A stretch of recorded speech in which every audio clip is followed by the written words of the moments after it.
మన ప్రభు రక్షకుడు నజరేయుడైన యేసుక్రీస్తు నామములో అందరికీ శుభవందనములు తెలియజేసుకుంటా ఉంటున్నాం.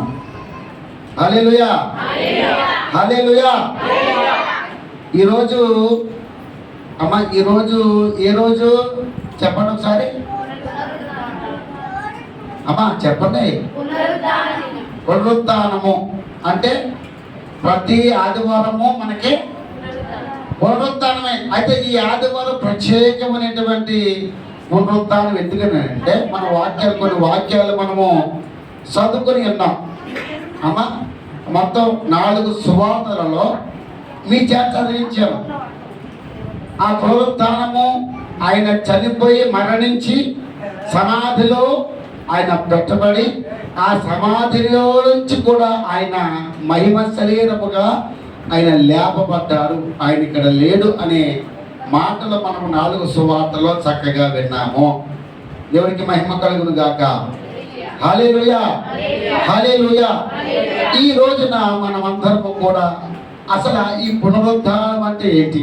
యేసుక్రీస్తు వారు మొన్న శుక్రవారం రోజున, గుడ్ ఫ్రైడే రోజున ఆయన 3 గంటలకి చనిపోయారు అని నిర్ధారణ చేసుకుని కొన్ని వాక్యాలు మనము చక్కగా మీరు అందరూ వివరించారు. సిస్టర్స్ బ్రదర్స్ అందరికీ అందరినీ కూడా దేవుడు దీవించి ఆశీర్వదించును గాక. హల్లెలూయా, హల్లెలూయా. నీరసం అయిపోకుండా మీరు నీరసం ఉంటే ఇంకో అరగంట పెంచుతాను వర్తమానాన్ని. నాకు మీరు రిప్లా ఉంటే ఇక్కడ సప్లా అవుతుంది, రిప్లా లేదనుకో సప్లా ఆగిపోతుంది, ఇంకా స్లో నడుస్తుంది. కాబట్టి మీరు నాకు సహకరించాల. ఈరోజు ఇంత చక్కగా ఇంతమంది దేవుడి యొక్క సన్నిధానంలోకి వచ్చి దేవుని యొక్క ఆశీర్వాదము కొరకు, ఎందుకంటే ఆయన మనందరి కొరకు చనిపోయి మళ్ళా లేపబడ్డాడు. ఆయన అందుకే ఆయన ఇక్కడ ఆ సమాధిలో ఆయన లేడు. ఈరోజు చాలా మంది 5 గంటలకి ఉదయకాలంలో తెల్లవారుజామున లేచి సమాధుల దగ్గరికి వెళ్ళి ఆ క్యాండిల్స్ వెలిగించి అమ్మా మనం ఏం చేస్తారో వాళ్ళకి దేవుడికి ప్రార్థన చేస్తాం. అయ్యా, నువ్వు వచ్చే రాకడలో మరలా నువ్వు ఏ విధంగా ఎత్తబడ్డావో ఇంకా వీరు కూడా మహిమ శరీరంతో ఎత్తబడాలి. ఆ విధంగా మన యొక్క బంధువులు, మన తల్లి కావచ్చు, తండ్రి కావచ్చు, బంధువులు కావచ్చు, అమ్మ మన ఎవరైనా కావచ్చు, మన ఇంట్లో దేవుడు నమ్ముకుని వారు పాతి పెడితే, అంటే పాతి పెడతామంటే విత్తపడటం అంట. దాని విత్తనం మనం వేస్తాం లెక్కమాట, విత్తనం. పాతి పెడతామంటే ఏంటమ్మా? విత్తటం అంటే విత్తడం అంటే అందుకే గోధుమ గింజ అది చనిపోతేనే కానీ మళ్ళా మొలకెక్కదట. అలాగే మనం చనిపోతే మన మహిమ శరీరంతో ఆయన కూడా లేపబడలేమంట. అసలు పునరుత్థానం అంటే ఏంటి? ఈరోజు ఆ పునరుత్థానానికి దేవుడు ఏ విధంగా ఈ 4 సువార్తలు మనం చదివేసుకున్నాం కదా, అంతా మీకు అర్థమైపోయింది. నేను దాని గురించి చెప్పను, కానీ ఈరోజు పునరుత్థానం గురించి చెబుతాను. ఆ శిలువ మ్రాణం మీద యేసుక్రీస్తు వారు ఆయన చనిపోయిన తర్వాత తన దేహాన్ని ఎవరు పట్టుకెళ్ళారు? ఎవరు పట్టుకెళ్ళి ఆ సమాధిలో, ఏ సమాధి అది? అది ఎవరి సమాధి? ఆ సమాధి ఎవరిది? ఆ సమాధిలో పెట్టుకున్న తర్వాత ఆ సమాధిలో యేసుక్రీస్తు వారు ఏ విధంగా లేపబడ్డారు అనేది మంచి ఒక చక్కటి సందేశాన్ని మనం ఈరోజు నేర్చుకుందాం. తద్వారా మన పునరుత్థానం కూడా మనం ఎదుర్కోవాలట. యేసుక్రీస్తు వారు ఎలా చనిపోయి తన పునరుత్థానంలో లేపబడ్డారో, చనిపోతేనే మన మహిమ శరీరంగా లేపబడతాం. ఎందుకంటే ఆయన ఏ విధంగా లేపబడ్డాడు. అందుకే కొన్ని సూచనలు చెప్పాడు ఆయన, యేసుక్రీస్తు వారు కొన్ని సూచనలు. అందుకే నేను 2-3 చదివించాను నేను రిఫరెన్స్. ఆయన ఒక సూచన క్రమధర్మంగా వచ్చాడు. దేవుడికి మహిమ కలుగును గాక. ఈ రోజున ఆ శిలువ ప్రారంభించి దించిన తర్వాత అక్కడి నుంచి మనం ప్రారంభించుకుని ఆ యొక్క సమాధిలో యేసుక్రీస్తు వారు ఏ విధముగా మహిమ స్వరూపంగా ఎక్కడికి వెళ్ళారు అనే ఒక వర్తమానాన్ని ఈ రోజున మనము వినేవారిగా వద్దాం. దేవుడికి మహిమ కలుగును గాక. హల్లెలూయా, హల్లెలూయా. చూద్దామా ఆ మాట చూద్దాం మనం ఒకసారి. మత్తయి సువార్త 27వ అధ్యాయము 57వ వచనము నుంచి 60వ వచనము వరకు కూడా అక్కడ చక్కటి మాటలు మన మైక్ లో చదువుతామమ్మా. యేసు శిష్యుడుగానున్న అరిమతయ యోసేపు ఒక ధనవంతుడు సాయంకాలం అయినప్పుడు వచ్చి పిలాతు వద్దకు వెళ్ళి ఆ. యేసు దేహమును ఆ. తనకిమ్మని అడుగగా ఆ. పిలాతు దానిని ఆ. అతనికి అప్పగింప ఆజ్ఞాపించెను. ఆ. యోసేపు యోసేపు ఆ దేహమును ఆ దేహమును తీసుకుని శుభ్రమైన నారబట్టలతో చుట్టి ఆ తాను రాతిలో తొలిపించుకున్న కొత్త సమాధిలో దానిని ఉంచి సమాధి ద్వారమునకును పెద్ద రాయి పొర్లించి వెళ్ళిపోయేను. దేవుడికి మహిమ కలుగును గాక. హల్లెలూయా. ఎవరు ఆ యొక్క శరీరాన్ని ఆ శిలువలో ఆయన చనిపోయిన తర్వాత ఎవరు అడిగారట? హరిమతయ్య అటువంటి ఎవరైనా అని అంటే ఎవరైనా రహస్యమైనటువంటి శిష్యుడట. అబ్బా, మరి శిష్యులు చాలా మంది ఉన్నారు కదా. ఎంతమంది శిష్యులు? అంటే మొదట్లో ఎంతమంది శిష్యులు ఉన్నారు? మొదట్లో 72 మంది శిష్యులు ఉంటే దాంట్లో మరలా 12 మందిని ఎన్నుకున్నారు. వాళ్ళు ఎటువంటి వాళ్ళు అంటే వారు పామరులు, విద్య లేని వాళ్ళు. అమ్మా, విద్య లేకపోతే ఏమంటారంట? విద్య లేని వాడు. అమ్మ చెప్పండిరా. కానీ ఇంత పశువు అంటున్నాక ఆ పశువునే దేవుడు ఎన్నుకున్నాడు. గత మట్లాధారంలో ఆ పశువుల గాడిదనే అది విలువలేని వారికి దేవుడు విలువిచ్చేవాడిగా ఉన్నాడు. దేవుడికి మహిమ కలుగును గాక. ఈ రోజున ఆ విలువలేని వాని గురించి ఇంకో రహస్యమైనటువంటి ఒకటి దాక్కున్నాడు. శిష్యులందరూ కూడా ఉన్నారు, 12 మంది శిష్యులు ఉన్నారు. కానీ ఆయన చనిపోయే ముందు ఆ సిలువుకి అప్పగా చెప్పిన వారు ఎక్కడ పోయే ఎవరికి, కానీ ఒక్కడే ఎవరో ఆహారం మాత్రం ఒక్కడే తల్లిదండ్రులు ఉన్నట్లుగా చూస్తూ ఉంటున్నాం. గత వారాలు అన్నీ విన్నాం. అయితే ఈ రోజున ఆలోచన చేయండి అమ్మా. ఈ రోజున అరిమతయ యోసేపు ఈయన మనం చదువుకున్నాం కదా. అదే లూకా సువార్తలో మార్కు సువార్తలో కూడా చూద్దాం. మార్కు సువార్త 15వ అధ్యాయము 42 నుంచి 46 వరకు, లూకా సువార్త మళ్ళీ 23 నుంచి 50 నుంచి 53 చూసి తీసుకున్నామా. త్వరగా చదువుకుంటాం. ఆ దినము సిద్ధపరచు దినము అనగా విశ్రాంతి దినమునకు పూర్వ దినము గనుక సాయంకాలం అయినప్పుడు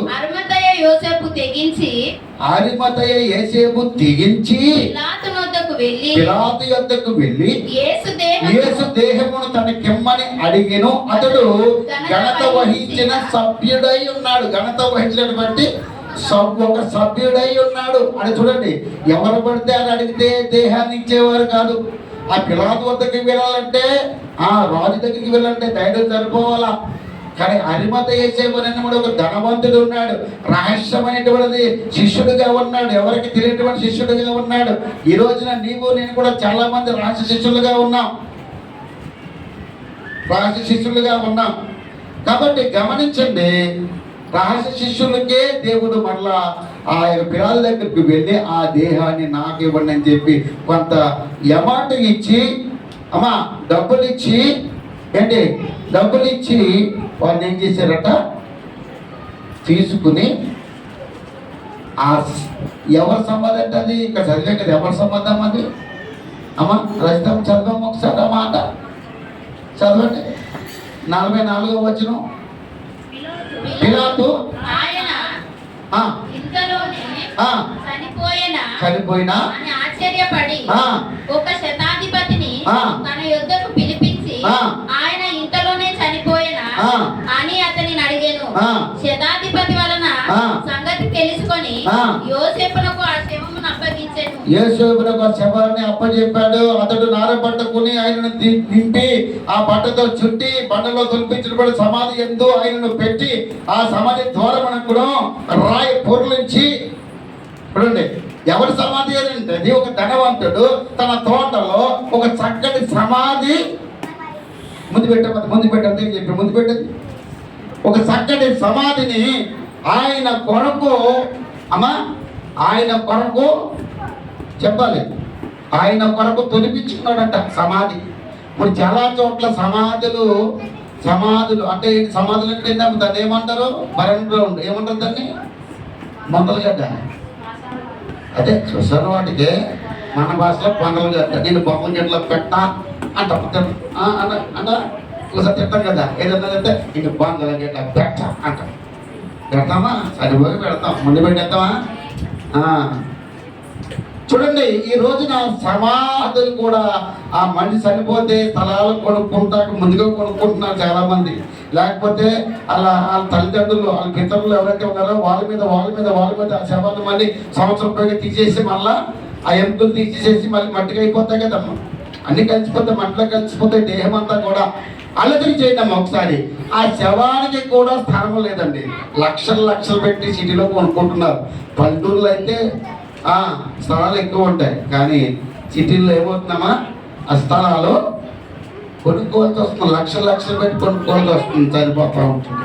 కానీ యేసుక్రీస్తు వారు చనిపోయినప్పుడు తన దేహాన్ని ఎవరికరట అరిమతయ్య అక్కడ ఏసేపు అని రాదు. ఏసేపు అంటే చాలా మంది పరిశుద్ధ గ్రంథాల్లో రాష్ట్ర శిష్యుడు అని ఉన్నారు. ఈయన ధనవంతుడు, ఈయన ఒక సభ్యుడు, ఘనత వహించినటువంటి సభ్యుడు. అందుకే అడిగిన వెంటనే పిలాతు ఏం చేశాడట, ఎంతనే ఇచ్చేసాడు. దించినట్టునే ఒక మంచి తెల్లటి నారబట్ట తెచ్చాడట, వస్త్రము. అమ్మ, ఈ రోజున అందరూ కూడా తెల్లబట్టలు వేసుకుని ఈ గ్రామం అంతా తిరిగాం. అమ్మ, దేవదూతల్లాగా పాడే పాటలు. అమ్మ, చక్కగా అందరూ తక్కువ ఒక 10 మంది ఎంతమంది అమ్మ 10 మంది వచ్చి మధ్యలో సాగర్ బదులు కల్చర్ అలాగే మళ్ళీ ఇలాగా మొత్తం ఇలాగే మొత్తం మళ్ళీ తిరిగి వచ్చేసినాం అంతా కూడా. దేవుడు నాకు చూడండి, అంటే మన సువార్త ప్రకటన ఎదుగా తెలియాలి. యేసుక్రీస్తు వారు అలా లేచాడు, మరణించి లేచాడనండి. ఎవరైనా చనిపోయి లేస్తే మనం ఏమంటాం? అమ్మా, చనిపోయి అనుకోండి, మోసుకెళ్తున్నారు బాడే, అది ఒకసారి లేచుకో కూర్చుంటే ఏమవుతాడు? ఏమంటాం మనం? భయపడతామా? పరిగెత్తుకుంటూ వెళ్ళిపోతాం. ఏమ్మా, కానీ ఎవడో చనిపోయిన తర్వాత ఎవడి లోకంలో లేచాడా? లేకలేదు. కానీ యేసుక్రీస్తు వారు లేదు. చనిపోయినటువంటి లాజరుని దేవుడు అన్నాడు, ఓ లేవన్నాడు.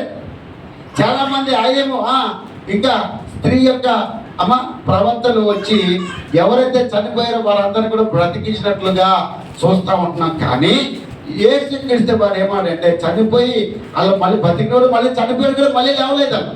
కానీ యేసుక్రీస్తు వారు అన్న మాట ఏంటంటే ఆయన చెప్పాడు, యోనా చేప కడుపులో ఏ విధముగా ఆ 3 రోజులు ఉన్నాయో మనుషు కుమారుడు ఆ రీతిగా ఉంటాడని దేవుడు చెప్పాడు. ప్రవచనము నెరవేర్పు. దేవుడికి మహిమ కలుగును గాక. ఏం చెప్పాడమ్మా? ప్రవచనము నెరవేర్పు. చూద్దామా ప్రవచనము నెరవేర్పు. ఆ మాట చూద్దాం ఒకసారి. చూడండి అమ్మా, చూడండి ఒకసారి.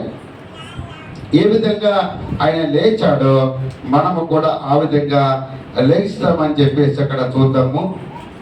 చూడండి, లూకా సువార్త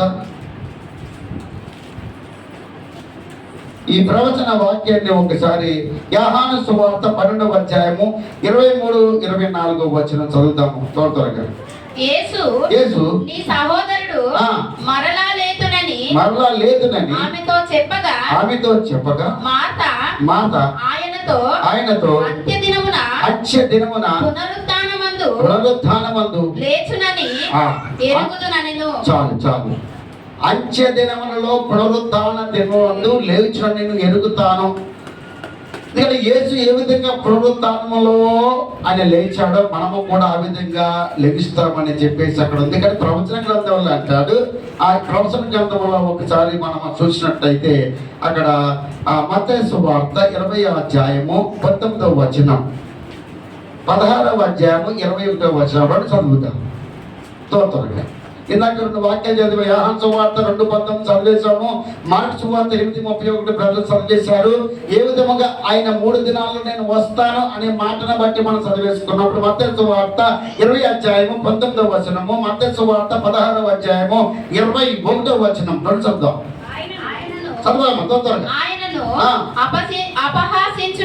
అపహాసించుటకును కొరడాలతో కొట్టుటకును సిలువ వేయబడుటకును అన్యజనులకు ఆయనను అప్పగింతురు.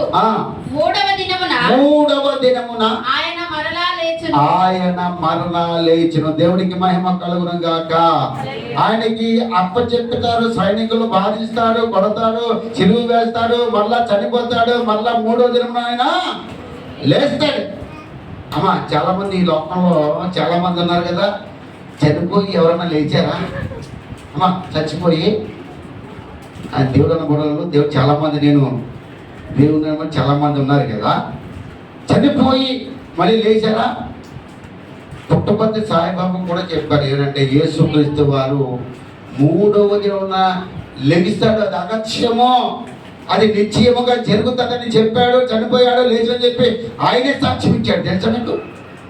ఈ దినములో నిజంగా అటువంటి సాక్ష్యము పొందుకోవాలి. దేవుడు అన్నవాడు ఆయన ఎలాగంట చెప్పింది, ఆయన మాట అవునంటే కాదంటే కాదు. ఆయన మాట ఇచ్చి తప్పేవాడుగా నెరవేర్చే దేవుడు. మనం మాట ఇచ్చి మర్చిపోతాం, మాట ఇచ్చి వాగ్దానాలు చేసి మర్చిపోతాం, కానీ ఆయన మాట ఇచ్చి మరిచిపోయే దేవుడు కాదు. ఆయన వాగ్దానం చేసి మరిచే దేవుడు కాదు. ఆయన వాగ్దానం చేసిన వాడు నమ్మదగిన వాడు. దేవుడికి మహిమ కలుగును గాక. హల్లెలూయా.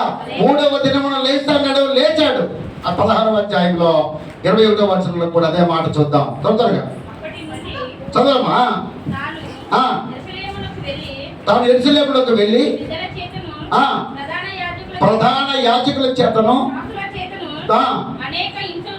అనేక హింసలు పొంది చంపబడి 3వ దినమున లేచుట అగత్యము అని యేసు తన శిష్యులకును తెలియచేయ మొదలు పెట్టక యేసుక్రీస్తు తన శిష్యులతో కూడా చెప్పేశాడు, ఇగో నేను చనిపోతాను, 3వ దినం లేస్తాను.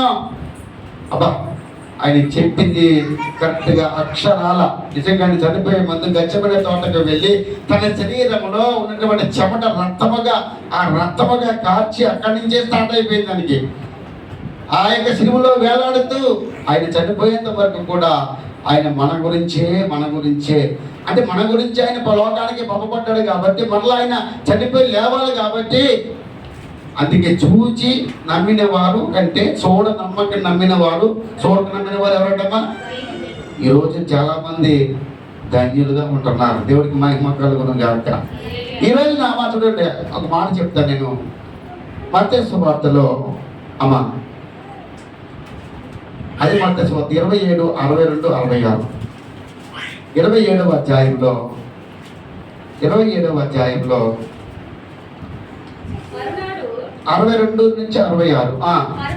మర్నాడు అనగా సిద్ధపరచు దినమునకును మరుసటి దినమున ప్రధాన యాజకులను పరిచయులను పిలాతు యొద్దకు కొడుకుని వచ్చి, అయ్యా నా వంచకుడు సజీవుడై ఉన్నాడు, 3 దినములైన తర్వాత నేను లేచునని చెప్పునది మాకు జ్ఞాపకము ఉన్నది. కాబట్టి 3వ దినము వరకు సమాధిని భద్రము చేయని ఆజ్ఞాపించుము. వారి శిష్యులు వచ్చి వాడిని ఎత్తుకుని పోతారేమోనని, ఆయన మృతుల నుండి లేనని ప్రజలలో చెప్పుదురునేమోనని అప్పుడు వాడు మొదటి వంచిన కంటను కడపడి వంచిన కంటను చెడ్డదై ఉందని చెప్పి అందులో పిలాతు కావిన వారు ఉన్నారనగా మీరు వెళ్ళి మీ చేతనంత మట్టుకి సమాధి భద్రము చేయడని వారితో చెప్పిన వారు వెళ్ళి కావిన వారిని కూడా ఉంచుకుని రాతిని ముద్ర వేసి సమాధిని శుభ్రము చేసి దేవుడికి మహిమ కలుగును గాక.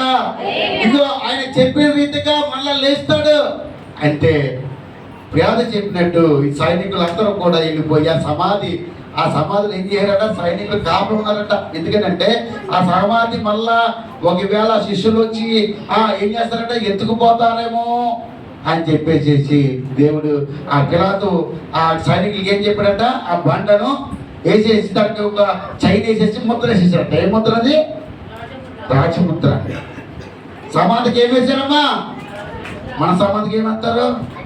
అరిగేస్తాము, ఆ సంవత్సరం మర్చిపోతాం, మళ్ళీ ఎప్పుడో సంవత్సరం క్రితం ఉంటే చేస్తాం, లేకపోతే అది గోదరకు వెళ్ళిపోతారు మొదలు గట్లు, లేదా ఆ శవం మీద ఇంకో శవం వచ్చేస్తారు. ఇక్కడ అలా కాదు. వెంటనే ఏం జరిగిందో తెలుసమ్మా?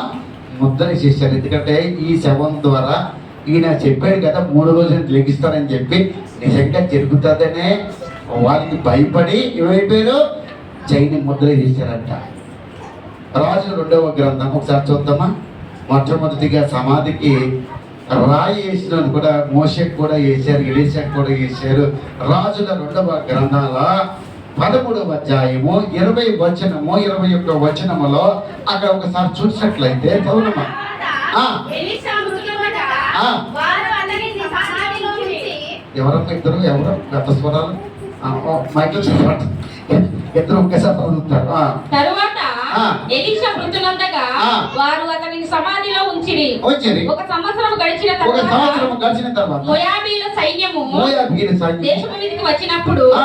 కొందరు ఒక శవమును పాతి పెట్టుచు ఒక శవాన్ని పాత పెట్టచ్చు సైన్యములకు భయపడి సైన్యములకు ఆ భయపడి శవము ఎలీషా యొక్క సమాధిలో ఉంచగా ఆ. దింపిన ఆ శవము ఎలీషా ఆ. శలమునకు తగిలినప్పుడు ఆ. అది తిరిగి బ్రతికి ఆ. కాలు మోపి నిలిచెను. చాలమ్మా. ఒక సమాధి తొలిపించి దాంట్లో ఒక పెడి తిన్న తర్వాత కింద వచ్చిన చదువుమ్మా, కింద వచ్చిన మోయాబీ రాజు దినములన్నీయు ఆ. సిరాయు రాజైన ఆ. అహాయేలు ఇశ్రాయేలు వారిని బాధ పెట్టెను. ఆ. గాని ఆ. యెహోవా వారి మీద జాలిపడి ఆ. వారి యందు దయ ఉంచి ఆ. అబ్రహాము ఇస్సాకు యాకోబులతో చాలు. మోసే యొక్క సమాధిలో ఎలీషా యొక్క సమాధిలో తొలిపించేటువంటి రాయిని సమాధి పెట్టి రాయి బండను వేసేసాడట సమాధిలో. ఎందుకంటే ఈయన తర్వాత కొన్ని దినాలు వెళ్ళిపోయిన తర్వాత అక్కడ వేరే ఒక దేశం వాళ్ళు వచ్చిన తర్వాత చనిపోయిన తర్వాత అదే సమాధిలో పాత పెట్టినప్పుడట ఆ యొక్క ఎలీషా యొక్క ఎముకు ఆ శవానికి తగిలి ఏమైపోయిందంట, బ్రతికించబడ్డదట. అబ్బా లేచి వెళ్ళిపడ్డదట. ఎంత స్వస్థత. అలాగే ఇక్కడ కూడా జరుగుతుందేమో అని చెప్పేసి వాళ్ళు ఏం చేశారంటే ఒక బండను పెట్టేసేసి ఐదు అనుమానాలు ఉన్నాయి. అంటే పాత నిబంధనలు జరిగినటువంటి కొన్ని అంశాలు కూడా ఉన్నాయి కాబట్టి దానియేలు గ్రంథంలో చూడండి ఒకసారి ఒక మాట చదువుతాము.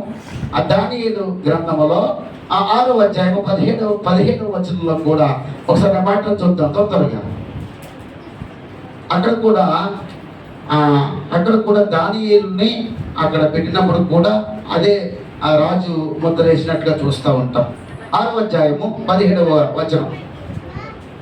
వారు ఆ. ఒక రాయి తీసుకొని వచ్చి ఆ. ఆ గృహద్వారమున వేసి దాని మూసిరి మరియు దానియేలు గూర్చి రాజు యొక్క తీర్మానం మారునేమోయని ఆ. రాజ్యముద్రను అతని అధికారుల ముద్రలు వేసిర్రి అని ఉంది అక్కడ. రాజముద్ర వేశారు, అధికారుల ముద్ర వేశారు. ఎవరో దానియేలు యొక్క సమాధికి చూసారా. ఆ యొక్క ద్వారము దగ్గర సమాధి దగ్గర ఆ యేసుక్రీస్తు వారిని ఏ విధంగా ఆ రాజముద్ర ఆ బండను కుర్లించి ఏ విధంగా సమాధిని పెట్టారో అలాగే ఇక్కడ 2 విషయాలు. అలాగే అది చాలా అంశాలు ఈ పరిశుద్ధ గ్రంథంలో ఉన్న సమయం సరిపోదు కాబట్టి చూడండి ఇక్కడ సమాధి విషయంలో వాళ్ళు ఎందుకంటే భయపడ్డారు. ఎందుకంటే దేవుడు చెప్పినది జరుగుతుందని. ఈ రోజున దేవుడు ఏది చెప్పాడో అది జరిగింది కాబట్టి ఆయన దేవుడు అయ్యాడు. దేవుడికి మహిమ కలుగును గాక. హల్లెలూయా హల్లెలూయా. అందుకే ఈ పునరుద్ధాన బలాన్ని పొందుకోవాలి. ఈ పునరుద్ధాన బలం ఎప్పుడు ఏదో నెలకొక్కసారి మనం ఇచ్చేవి ఈ బలం. ఆయన లేచాడు కాబట్టి ఆయన శరీరము రొట్టెయిపోయింది, ఆయన రక్తము మన అందరికీ కాచాడు కాబట్టి మనకందరికి ద్రాక్షరసం అయిపోయింది. ఈ రోజున ఈ 2 తీసుకోవాలి. మనం పునరుద్ధాన బలాన్ని పొందుకోవాలని అంటే మళ్ళీ దేవుడు ఎలాగ ఈ 2 తింటే ఆయన మనం జ్ఞాపకం చేసుకున్నట్టు తెలుసా మీకు. ఆయనను జ్ఞాపకం చేసుకోవాలా. అందుకే దేవుడు ఆయనను లేపాడు. మనల్ని కూడా ఏ విధంగా దేవుడు లేపుతాడో ఆయనతో కూడా మనము కూడా లేపబడతాం. లేపబడతామంటే లేచిపోతాం కాదమ్మా. దేవుడు 3:15 ఏమన్నాడు యోహాను సువార్తలో, ఈ లోకాన్ని ఎంతో ప్రేమించాడు. చెప్పాలి అమ్మా, ఇది బాగా జ్ఞాపకం పెట్టుకోండి మీరు. ఏది యోహాను సువార్త 3వ అధ్యాయము 15వ వచనం ఏముందమ్మా అమ్మా బ్రదర్స్ చెప్పండి మీరు కూడా. ఏంటి దేవుడు లోకమును మరి మీరు ప్రేమిస్తున్నారా అమ్మా? ఒకరొకరు ప్రేమించుకుంటున్నారా? పాస్టర్ గారు మీకు చెప్పిన ఎందుకంటే పెళ్ళైన తర్వాత రామలేంటే మాకు అంటారు. మరి పెళ్ళైన తర్వాతనే ప్రేమించుకుంటారు. పెళ్ళి అవ్వకముందు అవన్నీ వ్యర్థమైనవే. కానీ పెళ్ళైన తర్వాత ఏం చేసుకోవాలమ్మా అమ్మా? దేవుడు ఎంతగా ప్రేమిస్తున్నాడో జ్ఞాపకం తెచ్చుకోండి. దేవుడు మనల్ని ఎంతగా ప్రేమిస్తున్నాడో మనం కూడా అంతగా ప్రేమించాలమ్మా దేవుణ్ణి. అర్థమైందా? ఈ లోకంలో ప్రేమ ఒక్కటే శాశ్వతం తెలుసా? ఏది శాశ్వతము కాదు, కానీ దేవుడు కూడా అందుకే ప్రేమై ఉన్నాడు. ప్రేమ ఎన్ని అక్షరాలమ్మా చెప్పాలి? 2 అక్షరాల ప్రేమ. ఎవరమ్మంది? ఆ 2 అక్షరాలే యేసు. దేవుడికి మహిమ కలుగును గాక. ఆ యేసు మరణించి నీ నా కొరకు మరలా తిరిగి లేచాడు. 1 కొరింథీయులకు రాసిన పత్రిక ఆఖరిగా చదువుతాం. ఆ 1 కొరింథీయులకు రాసిన పత్రికలో 15వ అధ్యాయము మొత్తం 1 కానించి 58 వచనాలు ఉంటాయి దాంట్లో. ఆ అధ్యాయం అంతా ఇంటికి వెళ్ళి మీరు పునరుత్థానము గురించి, దేని గురించి అమ్మా? పునరుత్థానము గురించి అంత రాయబడుతుంది దాంట్లో. ఎంత చక్కని మాటలో ఈ రోజున పునరుత్థాన బలాన్ని అందుకే రూతు గ్రంథంలో అంటాడు, ఎస్తేరు గ్రంథంలో కూడా అంటాడు, నా విమోచకుడు అరట, నా విమోచకుడు. ఎవరైనా ఆయన పునరుత్థానుడు, నా విమోచకుడు, నన్ను విమోచించేవాడు. ఆయన పునరుత్థానుడు కాబట్టి నాకు విమోచన జరిగింది. అంటే విమోచన అంటే ఏంటి? ప్రతి విషయంలో నేను విమోచించేవాడు అంటే బ్రతికించేవాడు. మరణమయ్యా కూడా మనకి బ్రతుకుంది తెలుసా? ఈ 70-80 సంవత్సరంలో మనము ఈ లోకంలో చెప్పాలా బ్రతుకుతాం కదా. ఈ లోకంలో ఎన్ని సంవత్సరాలు బతుకుతామమ్మా? ఈ 200 బతుకుతున్న అన్నవాళ్ళు ఎవరైనా ఉన్నారా? ఏ సమయానికి ఏ వాటితో నీటి బురగ వంటిది మన యొక్క ఆయుష్. నీటి ఆవిరి వంటిది మన యొక్క ఆయుష్ అండి. మీరు బట్టల బాగా దుద్దారు కదా, దాంట్లో చూడ నువ్వులు బుడగలు వస్తాయి కదా, అది ఇంతలో కనబడి అంతలో తెగుతికెళ్తారు. ఎవరి మీద కోపమో మరి ఆ బట్టల మీద చూపిస్తారు. చూడండి, ఆ బుడగ వచ్చి పేలిపోతుంది. అలాగే మన జీవితాలు కూడా ఈ లోకంలో అలాగే ఉంటాయట. కానీ ఇటువంటి జీవితం గురించి 70-80 సంవత్సరాలు ఇక్కడ బతుకుతాం. కానీ యుగ యుగాలు కూడా దేవుడి దగ్గర మనం ఉండాలంటే ఆయన పునరుత్థాన శక్తి మనం పొందుకోవాలి. దేవుడికి మహిమ కలుగును గాక. ఆయన పునరుత్థానమే నేను బతికించేది, రక్షించేది, పరలోక రాజ్యం వారసులుగా చేసేది. దేవుడికి మహిమ కలుగును గాక. అటువంటి పునరుత్థాన్ని మనం ఈరోజు అధిపతి యేసు తనను తీసుకుని ఉన్నాడు, తను కొనుక్కున్నాడు. తన సమాధిలో తన కొరకు కొలిపించినటువంటి సమాధిలో ఆయన పెట్టుకున్నాడు. అందుకే ఆదివారం తెల్లవారినప్పుడు మొదలైన మరియలు ఇంకా 2-3 మరియలు వెళ్ళి ఆ సమాధిలో చూస్తే అక్కడ ఏమన్నదమ్మా? ఖాళీ అయిపోయిందంట. ఆయన ఇక్కడ లేడు. ఆయన ఇక్కడ మనం చదువుకున్నటువంటి లేఖనంలో ప్రకారముగా ఆయన లేడు. ఎక్కడున్నాడు మరి? ఎక్కడికి వెళ్ళిపోయాడైనా? ఆయనకి వెళ్ళిపోయాడైనా అమ్మా? ఆయన ఏం చెప్పాడు? సార్ శుక్రవారము చనిపోయాడు. 8 రోజులు 3 రోజులకని చెప్పాడు కదా. అర్థం చేసుకోండి, ఇక్కడ చాలా చక్కడైన వాక్యము ముగించేస్తున్నా. 8 రోజులమ్మా? ఎలాగైంది 3 రోజులు చెప్పండి. శుక్రవారము శుక్రవారం లెక్కేసేస్తున్నారా? శుక్రవారం చనిపోయాడు ఆయన మధ్యాహ్నం 3 గంటలకి. మధ్యాహ్నం 3 గంటల నుంచి శనివారం ఎన్ని గంట? 1 రోజా? మళ్ళీ శనివారం నుంచి ఆదివారంకి చెప్పాలా? 2 రోజులు 3 రోజులు ఎలాగైంది చెప్పండి. 3 రోజులు ఎలాగైందంటే అమ్మా సరే, ఆదికాండం మొదటి అధ్యాయంలో 2-3 వచనము ఉంటారు చూడండి. అక్కడ దేవుడు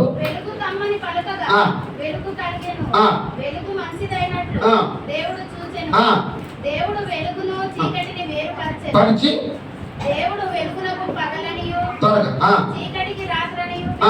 పేరు పెట్టాడు. అమ్మ ఇక్కడ చాలా జాగ్రత్తగా అండి. అస్తమయమును ఉదయమును కలుగగా చాలు చాలు. పాయింట్ అంతా ఇక్కడ ఉంది. ఎలాగమ్మా? అస్తమయం ఎప్పుడు వస్తుందట? మార్నింగ్. ఎవరు మార్నింగ్ అంటే నేను చిన్నప్పుడు ఉదయం లేవగానే మా ఇంటికి వచ్చేసేవాడిని. ఆత్మ చదువుకునేవాడిని కదా. దేనికి? వాళ్ళు పంపించేవారు బయటికి. ఒక బాత్రూమ్ లేదు చిన్నప్పుడు. ఇంటికి వచ్చేసి మా అమ్మని లేపేసేవాడిని పప్పుల కోసం. ఏం అమ్మ వాళ్ళు లేపేసేవాడిని. 2 గంటలు లేపేసేవాడిని. స్వార్థం. ఆ పప్పులు తింటాకి వెళ్ళిపోయింది. ఇక్కడ చూడండి, ఇక్కడ ఏం చెప్పాడమ్మ? ఇక్కడ ఏం చెప్పాడంట? ఉదయం సాయంకాలము అస్తమయము. అంటే 7 గంటలకి అవుతుంది అస్తమయం. అంటే సూర్యుడు ఎప్పుడు అస్తమిస్తాడమ్మా? సాయంత్రం 8 గంటలకి. అప్పుడు 5 గంటలకు అనుకో. ఇప్పుడు 6 గంటలకు అనుకో, అస్తమయం అంటే ఆ నైట్ అంతా మళ్ళీ ఉదయం అంతా మళ్ళీ అస్తమయం వచ్చినాక ఒక దినం అంట. అంటే ఈ రోజు సాయంత్రం 5 గంటల నుంచి రేపు సాయంత్రం 5 గంటల వరకు ఒక దినం. ఎలాగా? యూదుల యొక్క క్యాలెండర్ ప్రకారంగా, వారి యొక్క దేవుడి ఆజ్ఞల ప్రకారంగా ఒక దినం అది. అలా లెక్కేస్తే ఇప్పుడు మనకు 3 రోజులు వచ్చేస్తారు చూడండి. అందుకే ఆయన 3వ దినాన్ని నేర్తారన్నాడు. ఎలాగంట? యోనా కడుపులో, చేప కడుపులో యోనా ఏ విధంగా సూచక్రియ జరిగిస్తాను 3 దినములు ఆ భూగర్భంలో ఆ చేప కడుపులో ఉన్నాడు, నేను కూడా ఆ విధంగానే సూచక్రియ చూపించాడు. ఈ రోజున ఆ 3 దినాలు అంటే అది. మరి చనిపోయాడైనా ఆ 3 దినాలు ఎక్కడ ఉన్నాడు అమ్మా? Very good. ఎక్కడ ఉన్నారమ్మా? పరదేశం ఎక్కడ ఉన్నదట? యేసుక్రీస్తు వారు అన్నారు, ఆయన ఎందుకు పుట్టాడు అసలు కారణం ఇప్పుడు తెలియాలి మనకి. ఎందుకు చనిపోయాడో మన అసలు కారణం తెలియాలి. తెలుసా మీకు? ఆయన పుట్టినప్పుడు నక్షత్రం పుట్టింది, ఆయన చనిపోయినప్పుడు ఆకాశంలో ఏం లేదట. అప్పుడేమో వెలుగు వచ్చింది, తర్వాత వెలుగు పోయింది. అప్పుడు ఒక అడ్డతెర యెరూషలేము దేవాలయంలో ఆ తెర చిరిగిపోయింది, అడ్డంగా చిరిగిపోయిందంట. ఆయన శరీరం దున్నం పడ్డది. వీడియో చూడండి అమ్మా. ఆ విధంగా ఆయన ఎక్కడికి వెళ్ళాడంటే అమ్మ ఆలోచన చేయకు, ఆయన ఈ 3 దినాలు కూడా ఆయన ఎక్కడికంట పాతాళం అనే చేప గర్భంలో ఏ విధంగా ఏమైనా ఉన్నాడో ఈ రోజున ఆయన ఎక్కడంట నెమ్మది గల ప్రదేశం. ఎందుకంటే యేసుక్రీస్తు వారు అన్నారు, నేనే మార్గము అమ్మా, నేనే సత్యము, నేనే జీవము, నా తప్ప దేవుని దగ్గరికి వెళ్ళటానికి వేరే మార్గము నా ద్వారానే ఎవరైనా నా ద్వారా. అమ్మా నేను ఒక ఊరిలోనూ, మీకు ఊరు తెలీదు, ఆ ఊరు నాకు తెలుసు కాబట్టి నేను మిమ్మల్ని నాకు ఓడ వస్తే తీసుకెళ్తాను నేను, అంతే కదా. నా ఓడ మీద రాకపోతే ఆ ఊరు మీకు తెలియకపోతే ప్రయోజనం ఏమున్నది? అలాగే యేసుక్రీస్తు వారు పరలోకము నుంచి వచ్చాడు. ఆయన నేనే జీవాహారమై ఉన్నాడు, నేనే పరలోకానికి దిగి వచ్చిన వాడు నేనే అన్నాడు. ఆయన ద్వారానే తప్ప అంటే అప్పుడు ఆయన ద్వారా తప్ప అంటే ఇప్పుడు అబ్రహాం మోషే కాలం నుంచి అమ్మా చాలా మంది ఎబ్రీ రాసిన పత్రిక 11వ అధ్యాయంలో అక్కడ అధ్యాయంలో మనం చూసినట్టు ఏంటంటే అక్కడ చాలా మంది చనిపోయే పేర్లు రాస్తున్నాయి. అందరూ కూడా విశ్వాసము యొక్క కర్తలే, వాళ్ళందరూ కూడా విశ్వాసము కొనసాగించినటువంటి భక్తులే. ఆ భక్తులందరూ కూడా ఎలాగంట ఆ పరలోక రాజ్య భాగ్యాన్ని, వాగ్దాన ఫలాన్ని అనుభవించలేక ఎదురు చూస్తూ ఉన్నాడు. ఎక్కడా అంటే ఆయన ఎక్కడున్నారు? యేసుక్రీస్తు రాకముందు ఎక్కడున్నారట? దావీదు అన్నాడు, అబ్రహాం అన్నాడు, మోషే అన్నాడు, యేసేపు అన్నాడు, ఆదాము. నా యొక్క శరీరము పుళ్ళు పట్టినది, నా యొక్క శరీరం యొక్క నా పితల యొక్కకు వెళ్ళిపోయింది, కానీ నా ఆత్మ దేవుడు దయచేసేటువంటి ఆయన దగ్గరికి వెడలిపోయింది అన్నాడు. అంటే యేసుక్రీస్తు వారు, మన ప్రభువు వారు మనకు దయచేసేటువంటి ఆత్మ దేవుని యొక్కకే. సామెత గ్రంథంలో ఏమంటదమ్మా? ఎవరు దయచేశారో ఆయన యొక్కకే ఆత్మ వెళ్తుందట. అంటే ఈ శరీరం నిష్ప్రయోజనం. ఈ శరీరం కుళ్ళు పట్టినా, శరీరం కుళ్ళు పైన మట్టిలో కలవలసిందే. ఈరోజు చూడండి అమ్మా, ఈరోజు చూడండి. అందుకే చెప్తున్నాను అమ్మా, ఈ పిల్లలు జాగ్రత్తగా పెట్టుకున్నామా, ఒకసారి జాగ్రత్త. యేసుక్రీస్తు వారి సమాధిలో వారు అమ్మా ఏనండి జాగ్రత్తగా వెళ్ళి ఆయన సమాధి అంటే యేసుక్రీస్తు వారు చనిపోతేనే గనక ఎక్కడ వీళ్ళందరూ ఎక్కడున్నారట అంటే నెమ్మది గల ప్రదేశములో. లాజరు, అబ్రహాము అమ్మా ధనవంతుడు లాజరు కదా మనకు బాగా తెలుసు కదా. ఎక్కడున్నారు? ఇల్లు పక్కనే ఉన్నారు. అంటే భూగర్భములో ఎక్కడుందామనేది భూగర్భములో మాట చూద్దాం. ఒకసారి చూద్దాం, మాట చూద్దాం ఎక్కడున్నదో చూద్దాం. ఒకసారి ఆ మాటలు చూద్దాం. ఒకసారి చూడమ్మా, ఆ పరదేశి ఎక్కడున్నది అంటే ఆయన అక్కడ సూచక క్రియ జరిగిస్తూ ఉంటున్నాడు. చూద్దాం. 2వ కొరింథీయులకు రాసినటువంటి ఎఫెసీయులకు రాసిన పత్రిక 4వ అధ్యాయము 8-10 త్వరగా చదవాలము. ఎఫెసీయులకు రాసిన పత్రిక 4వ అధ్యాయం 8-10. ఆ, ఆయన ఆరోహణమైనప్పుడు ఆ. చెరను చెరగా చెరను చెరగా పట్టుకొనిపోయి పట్టుకి వెళ్ళిపోయి మనుషులకును ఈవులను అనుగ్రహించనని నీవులను అనుగ్రహించనని అనుగ్రహించనని చెప్పబడి ఉన్నది. ఆ. ఆరోహణమాయననగా చాలు చాలు చాలు చాలు. ఆయన ఈ చెరను చెరగా పట్టుకెళ్ళిపోయాడు. లాజరు ధనవంతుడు, అబ్రహాము. ఈ అబ్రహాము కుడి భాష్యం ఉన్నాడట. ఎవరమ్మా చెప్పండి. ఉన్నాడు. అంటే ఇక్కడ ధనవంతుడి కింద వారికి మధ్యలో ఒక అగాధం ఉందంట. పాతాళము, అగాధము, మధ్యలో నెమ్మది గల ప్రదేశం. 3 ప్రదేశాలు ఉన్నాయి. ఎక్కడ ఈ భూగర్భంలోనే ఉన్నాయట. అందుకే యేసుక్రీస్తు వారు ఇంకో ఇప్పుడు ఆ ప్రవర్తనందరూ కూడా చనిపోయి ఎక్కడ ఉన్నారట? ఆ యొక్క నెమ్మది గల ప్రదేశంలోనే ఆ యొక్క కిందే ఉంది పరదేశం. కానీ యేసుక్రీస్తు వారు వచ్చిన తర్వాత ఆయనే మార్గం, ఆయనే చచ్చి వీళ్ళందరూ కూడా విడిపించబడాలి. ఎక్కడమ్మా? ఈ చెర కదా, ఈ చెరలోంచి విడిపించబడాలంటే ఆయన చనిపోయి 3 రోజులు కూడా ఆ కింద ఆ భూగర్భంలోకి వెళ్ళి వారందరికీ సువార్త ప్రకటించి వారందరినీ కూడా చెరగా పట్టుకుని ఎక్కడిపోడట? మధ్య ఆకాశంలోకి వెళ్ళిపోడట. హల్లెలూయా, హల్లెలూయా. ఎన్ని ఆకాశాలు ఉన్నాయమ్మా? ఎన్ని ఆకాశాలు ఉన్నాయి చెప్పాలి. ఎన్ని ఆకాశాలు? 3 ఆకాశాలు. ఎన్ని ఆకాశాలమ్మా చూద్దామా? కొరింథీయులకు రాసినటువంటి 2 కొరింథీయులకు రాసిన పత్రిక 12వ అధ్యాయము 1 నుంచి 4 వచనాలు త్వరగా చదువుకుందాం. నాకు తగదు కానీ అతిశయ పడవలసి వచ్చింది ప్రభు దర్శనములు గూర్చి, ప్రత్యక్షతలు గూర్చి చెప్పుదును. క్రీస్తు యేసునందున్నటువంటి ఒక మనిషిని నేను ఎరుగుదును. అతని 14 సంవత్సరముల కిందట 3వ ఆకాశమును కొనుక్కోబడెను. అతని శరీరముతో కొనుక్కోబడను నేను ఎరుగను. శరీరము లేక కొనుక్కోబడను నేను ఎరుగను. అది దేవునికి తెలియను. దేవునికి మహిమ కలుగును గాక. ఒక మనిషి ఉన్నాడట, నేను చూసానని చెప్పి ఇక్కడ ఏంటి పౌలు యొక్క భక్తుడు అబ్బా చాలా అక్కడ దర్శనంలో చెప్తా ఉన్నాడు పౌలు. ఒక మనిషిని నేను చూశాను మధ్యాకాశంలోకి వారు వెళ్ళిపోబడుతున్నాడు. ఇదివరకు కింద ఉన్నది పరదేశం, ఇప్పుడు ఎక్కడదంట? అందుకే ఆ పరదేశం ఎక్కడదంట? అందుకే ఏదైనా తోటలో ఉన్నటువంటి జీవవృక్ష ఫలము ఎక్కడ వెళ్ళిపోయిందంట? పరదేశంలో నేను భుజించనిత్తులు అన్నాడు. ప్రకటన గ్రంథము 2వ అధ్యాయములో అక్కడ. ఈరోజు చూడండి అమ్మా, ఈరోజు పరదేశీలో నెమ్మదిగిన ప్రదేశంలో వాళ్ళందరూ ఉన్నారు. ఈ దొంగ కూడా అందుకే ఆయనతో కూడా నేను నీతో పరదేశం వస్తానని చెప్పితే ఆయన కూడా వెంట పట్టుకుని సాక్ష్యం కావాలి కదా ఒకడికి. వెంట పట్టుకుని తన మహిమ శరీరంతో ఆ యొక్క చెరని అగ్గెత్తికి వెళ్ళి భూగర్భంలోకి వెళ్ళి వాళ్ళందరినీ కూడా విడిపించాడటండి. అందుకే పాతాళములో అరుపులు ఏడుపులు వినపడుతున్నాయట.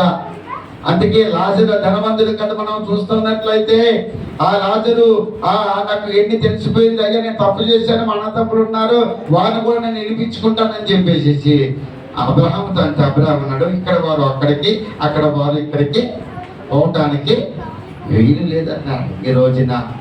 కానీ అక్కడికి ఇక్కడికి పోవటానికి మార్గమైనటువంటి ప్రభుని యేసుక్రీస్తు ద్వారానే మరలా నువ్వు మహిమ శరీరంతో లేపపడతావు. లేకపోతే మరణము ఎలాగంట అగ్ని ఆరదు గురువు సావదు. అటువంటి పరిస్థితుల్లోకి వెళ్ళిపోతాం.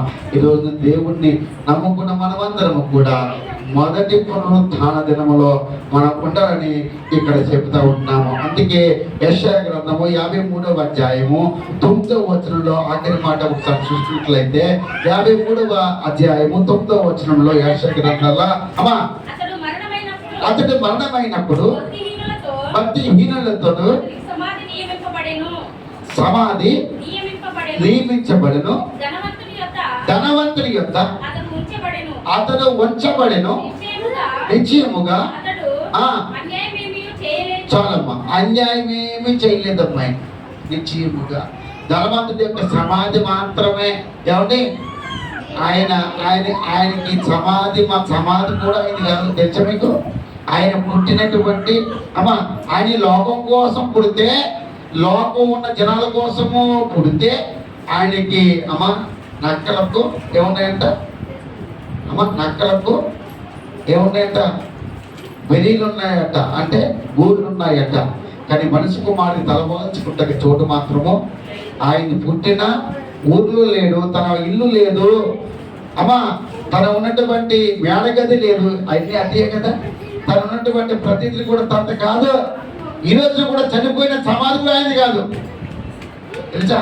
ఈరోజు ఈ లోకంలో ఏది మనది కాదు. ఇవన్నీ కూడా ఇక్కడెక్కడే. కానీ మనం ఒకటి నేర్చుకోవాలి, ఒకటి తెలుసుకోవాలి.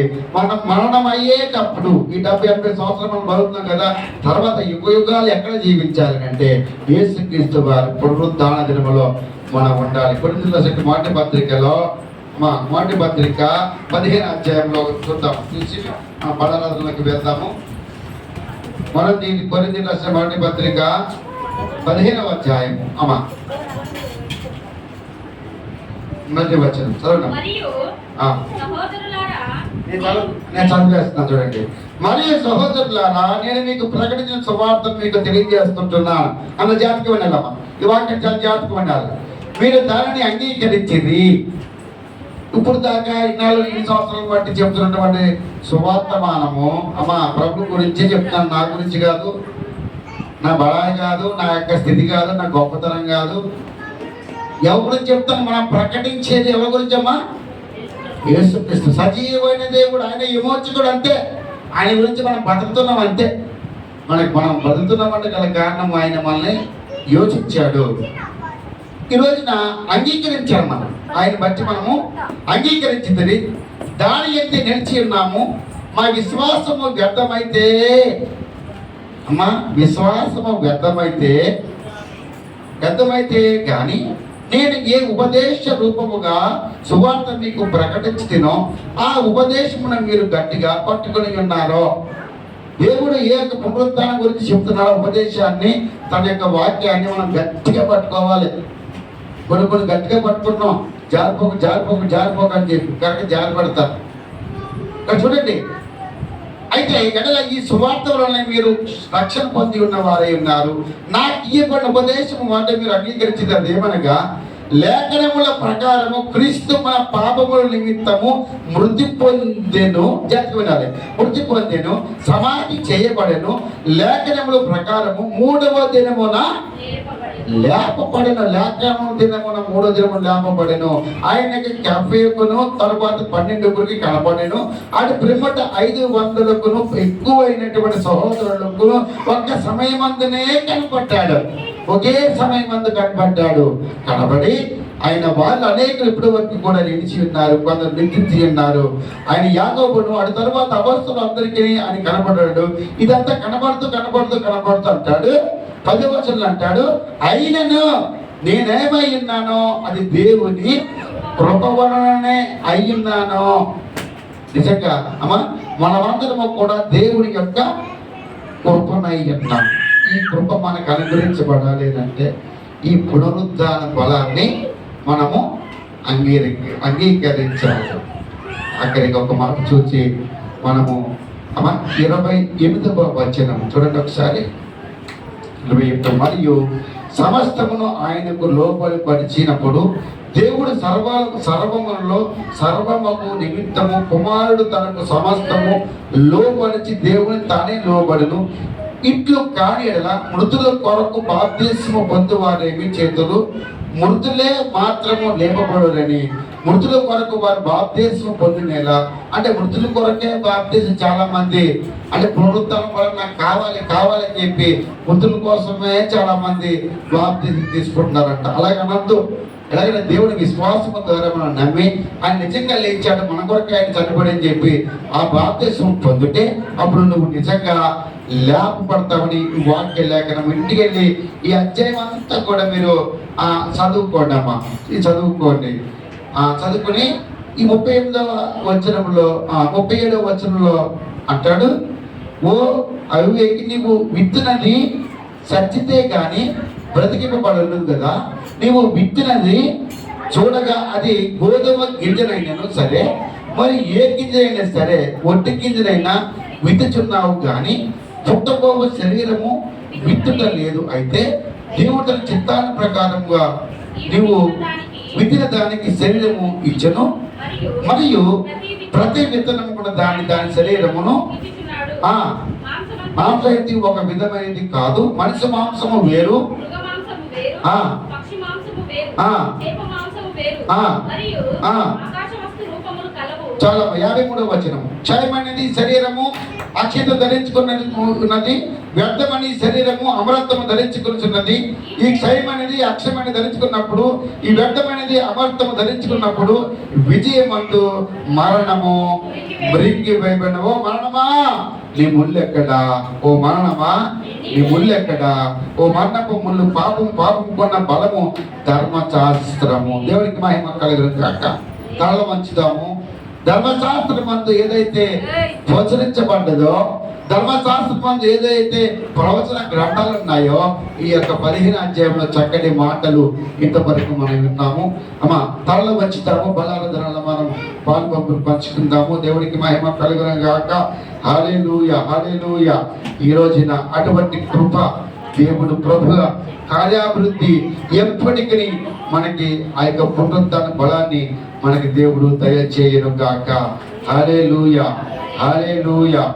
సమాధి అరిమతి యేసేపు ఏ విధంగా ఆ సమాధిని ఆయన తొలగించుకున్నటువంటి తనను తీసుకుని ఆ సమాధిలో పెట్టినప్పుడు ఆ యేసుక్రీస్తు రహస్య శిష్యుడికి ఎందుకంటే ఆయన్ని సమాధిలో పెట్టాలని ఆ యొక్క వాక్యమై ప్రవచనంగా ఉన్నది కాబట్టి ఆ విధంగా జరిగింది. ఈ రోజున ఆ మత్తయి సువార్తలో, మార్కు సువార్తలో, లూకా సువార్త, యోహాను సువార్తలో ఆదివారం పొద్దుటే పెంతరకాడలు వేశారు. ఆ శవానికి ఆ సుగంధవ్యాలు పోయటానికి ఆ స్త్రీలు విడిచినప్పుడు ఆయన అక్కడ లేడు. అయితే ఒక తోటలో ఆయన తోటమాలిగా ఆయన కనపడినప్పుడు ఎవరో అనుకున్నారు, కానీ ఆయన పెట్టినాడు యేసుక్రీస్తు వారిని ఇంకా వెళ్ళలేదు. నా తండ్రి మీ తండ్రి నేను ఎక్కిపోలేదు, నన్ను ముట్టుకోవద్దని చెప్పి ఆ స్త్రీలతో చెప్తున్నాడు. ఇగో నీ యొక్క తండ్రి నా తండ్రి, మీ ప్రభువు మా ప్రభువు అని అంటున్నాడు. అక్కడ మాటకు అర్థం ఏంటంటే మనందరికీ ప్రభువు అక్కడే. ఆయన దగ్గరికి మనం వెళ్ళాలి అంటే, మనం ఎక్కిపోవాలంటే ఈ పునరుద్ధరణ బలాన్ని మనం స్వీకరించాలి. నిజంగా శరీరము మన మధ్యలో ఉన్నది. ఆయన అప్పగించుకున్న రాత్రి తన రొట్టెను ఎత్తుకుని తన కృతజ్ఞతలు చెల్లించి అది విరిచి ఇది నా కొరకైనటువంటి శరీరం అన్నాడు. దేవునికి మహిమ కలుగును గాక. హల్లెలూయా. తల వంచుదాం, ప్రార్థన చేసుకుందాం. మహోన్నతుడా, మహాపరిశుద్ధుడానికి స్తోత్రములు తండ్రి. ప్రభువా, ఈ బల సంస్కారంలో తండ్రి మా బిడ్డలందరూ కూడా పాల్గొన్నప్పుడు ఈ బల తండ్రి ప్రభువా ఇదిగో తనని కృతజ్ఞత చెల్లించి విరిచి ఈ రొట్టెని అనేక మందికి ఆహారముగా అవుతా ఉన్నది. కాబట్టి ఈ రొట్టె విషయంలో తండ్రి ప్రభువా మా అందరి శరీరాలు మళ్ళా తండ్రి ప్రభు పునరుద్ధరణ బలాన్ని పొందుకోవాలి అంటే, ఇదిగో నా తండ్రి ఏర్పడాలంటే నీ బల సంస్కరణలో చేయబెట్టకు మాకు అటువంటి దయచేయండి అంటే ప్రార్థన చేసుకున్నాం. స్తోత్రములు దేవా, మరొకసారి మమ్మల్ని ఈ బల సంస్కరణలోకి తండ్రి ప్రభువా మమ్మల్ని అందరినీ చేయబెట్టడానికి వచ్చేటువంటి మమ్మల్ని పరిశుద్ధ పరిస్థితికి స్తోత్రములు తండ్రి. ఈ యొక్క బల సంస్కరణ చిన్నగా మా యొక్క శరీరంలో ప్రతి అవయవంలో ముట్టి స్వస్థపరచమని యేసు వాడు వచ్చినాము తండ్రి. ఒక పాట పాడుచుండగా ఎవరిని తీసుకుందాము. చదివేశాను అమ్మా.